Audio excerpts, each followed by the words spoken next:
আজকে সকালে ভাবলাম একটু গাছিরহাট বাজারটা ঘুরে আসি। অনেক দিন বাজারে যাওয়া হয় না, তাই হাঁটতে হাঁটতে আসলাম। বাজারের মাথায় ঢুকবার পরই ওই পরিচিত শব্দ, মানুষের ডাকাডাকি, দোকানদারের হাসাহাসি সব মিলাইয়া বাজারটা আলাদা একটা প্রাণ আছে। হাঁটতে হাঁটতে আগে গিয়ে উঠলাম পানওয়ালা দোকানে। মামা বসে আছে, আরামসে পান বানাইছে।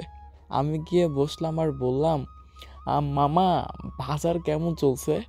মামা হাসি দিয়ে কইল, "বাজার তো আলহামদুলিল্লাহ ভালোই, পানের দামটাও ঠিকঠাক।" তারপর আমি 2টা মজার পান বানাইয়া নিলাম।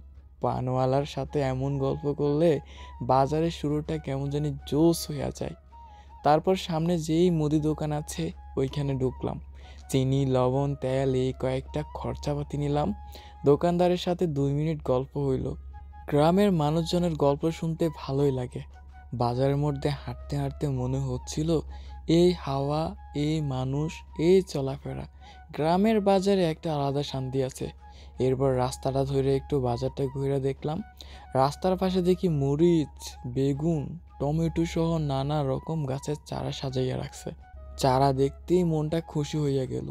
কি সুন্দর সবজির গাছ! বিক্রেতা কইল, "ভাই, চান তো নতুন মরিচের চারা আইছে, খুব ভালো ধরবে।"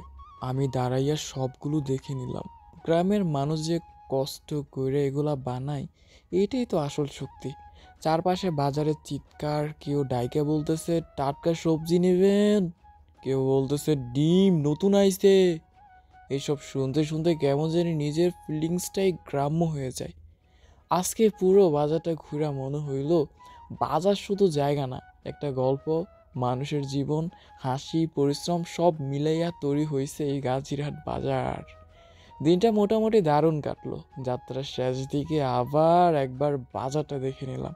একটা আলাদা শান্তি, একটা নিজের জায়গা। বাজার মানে সেই অনুভূতি যেটা তুম করে বোঝাইতে পারবো না। ভিডিওটা ভালো লাগলে অবশ্যই শেয়ার টেয়ার করে একটু টাইমলাইনে রেখে দিতে পারো। টাটা।